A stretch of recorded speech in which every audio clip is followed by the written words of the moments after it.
काल माझ्या दोन्ही मुलांना असं काही झालं होतं आणि त्याचा सगळा दोष ना मी मला देत होते, कारण कुठंतरी मला असं वाटतं ना ह्या सगळ्या गोष्टी माझ्यामुळेच होतात की काय, माझंच लक्ष नव्हतं लेकरांकडे आणि म्हणून ना त्यांना असं काही झालं, म्हणून एवढी जास्त रडली होती मी. आता का ते सांगतेच, पण पहिलं तर दक्षूला मी म्हणत होते की शौर्य दादा माझा आहे, तो माझा नाही आहे, तर मग आमच्याकडे दोघांकडे पाहायचा आणि बरोबर शौर्याला मारायचा.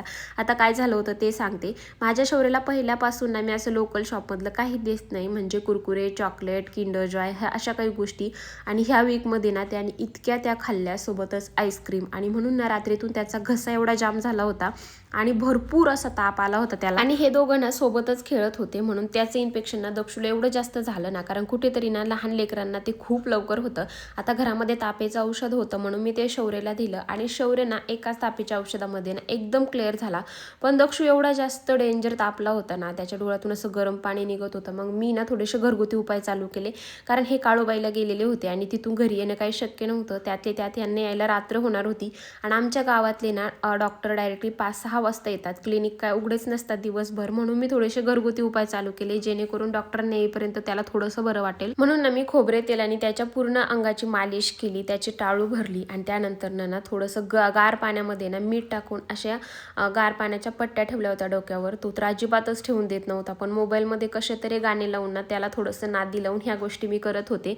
मला तरी एवढं सांगावं असं वाटतं, तुमच्या घरामध्ये ना कुणाचंही दुखत असलं ना तर प्लीज लहान बाळाजवळ जाऊन देऊ नका, कारण त्यांना ना अजिबात ह्या गोष्टींना सहन होत नाहीत.